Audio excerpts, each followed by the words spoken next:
man, I'm gonna give you an update on the big block drop. You know, the last video I made, I said I was gonna have to check in on an aftermarket AC unit and then a distributor match up with that. Matter of fact, this is what they sent with it. This Holley fuel injection. When I got the motor back from being rebuilt, I sent it over with a Quadajet on it. But you know, they sent it back with this. But after checking in, you know, on the aftermarket AC, and then, you know, the distributor match up with all that, and of course, I'm gonna have to put new fuel lines all the way to a tank.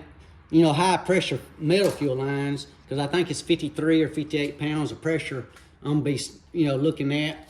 And so, you know, the car might be sitting here a year before I can get all that together. So I decided to just go ahead and put the carburetor back on it, which meant I had to put the old mechanical fuel pump back on it. I'm waiting on a water pump to come in, and I'm hoping to have it fired up today and running.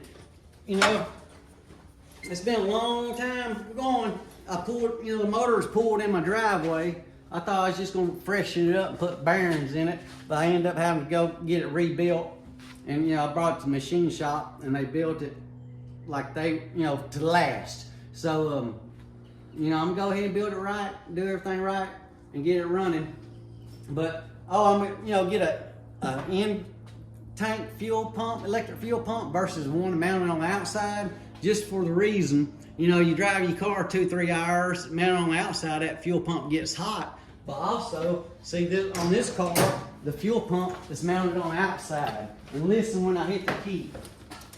Hear that buzzing? Yeah. That's that fuel pump. Okay.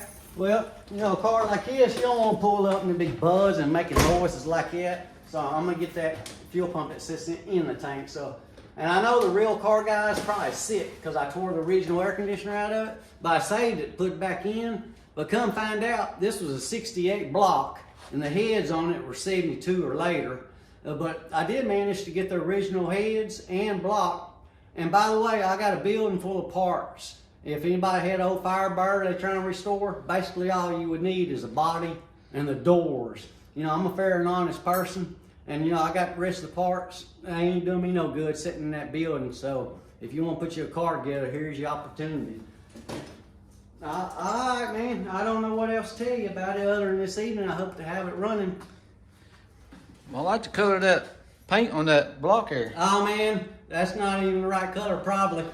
Well, on the heads it might be, but looked like somebody tried to, some Ford lover done sprayed some Ford looking paint on there, kind of blue looking. But that's all right. I guess they figured it'd make this old Pontiac motor run better if it had a little touch of Ford in it. I hear you. Well, all right, man. You know, other than that, I'm gonna put the old regular distributor back in it for now. Like, I'm getting my battery charged up, but I'm gonna drop this back in there. The old the distributor I had in it. But when I put the fuel injection back in, I'm gonna have to go with a different distributor. But I got a lot of buttoning up to do and stuff, and several hours worth of work. But that's better than several months or several years. When you see an old dude like me, got an old car like this, that's years of saving and working. But dude, I had to like put a mortgage on my house to buy it. You know, it ain't like we just get it. You know, that's a bunch of blood, sweat, and tears. And I can give you some good advice. If you want to keep your motor and keep your car in shape and keep from having a lot of heartache, never ever let your friends go off with your car or your girlfriend, because they'll sling a rod in both of them. But I gotta keep this PG now. But all right, peace out, and I'll keep y'all posted on it. Hey, and I ain't forgot about the burnout in Monte Carlo, but winter has set in, and the conditions ain't been right. But I'm a man of my word, and when the weather it gets better, I'll get out there and I'll either do a burnout or blow it up. I hope I don't blow it up, because I did that not long ago, and I'm still paying for it. Well, didn't you twist the drive shaft in it? Yeah, that's what I'm talking about. This won't be but the fourth test hit. First test hit, because, you know, dummy me, you know, you always want a little bit more to do it, go a little faster. So I had me a little money saved up. So what I do, I went from 373 gear in the rear end, which was perfectly fine, but I went to 393. So I went ahead and changed my bushings out. got me some of these old tires that get traction. I had them, big wide tires, but they wouldn't get traction. My first test hit, when I hit third all out, the drive shaft twisted in two. That's a freaking nature, because that car ain't got that kind of power. But nevertheless, it blowed my transmission up. Look in the door here. It sounded like a hanger nail went off. And had a big old cloud of dust in there, but floating around.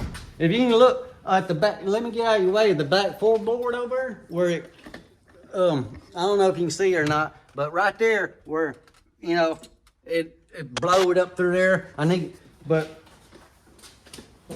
Yeah, like I said, it was just a freak accident. But freak accidents get you killed. I'm looking for that drive shaft. I got it laying around here. I know it's hard to believe, but it actually happened. Man, you got all kinds of car stuff. When you got a bunch of old rags, you always got to work on them. That's right. And I hate mechanics. As a matter of fact, I'm going to tell you something that surprised me the other day. I was telling my buddy about having to put a fuel injection system on it, going to have to drop the tank and all that stuff. And he said he wanted help. He said that'd be fun. I was thinking fun, his idea of fun and mine's totally different. But I'm glad he likes it because he's a perfectionist and it'll be done perfect. All right, man, I ain't gonna look around and dig for that drive shaft. You can believe me or you don't. Oh, I believe you, man. I see your car on the wrecker. Well, that's a pretty normal. Oh, here it is. That's pretty normal. I got the record on speed dial. The record driver told me he backs down my driveway more than he does his own. That's pretty bad. It twisted this that far from the transmission. This is transmission end.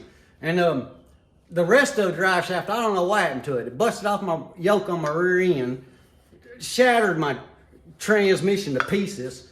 And the old transmission man that built it, he built it so hard it might near snatched the back glass out. But man, he ripped me a new one over that. He was upset. I think that bothered me worse than tearing up the transmission. It was a close run there. But all right, man, we got things to do. I'm gonna let you get back at it. I don't know what else to tell you other than I will do the burnout. And when I get this running, I'll let you hear how it sounds. And yeah, I'm gonna try to get them aluminum covers off there and put some stock covers back on it. And I got a lot of prettying up I need to do on it, but I'm just trying to get it going now. You know how hard it is to change a motor out in your driveway without a lift? Dude, that makes it twice as hard. Which I didn't do it personally, a couple of my old school buddies done it. All right, let's All right, we'll catch you later, alligator. All right, Peace. peace.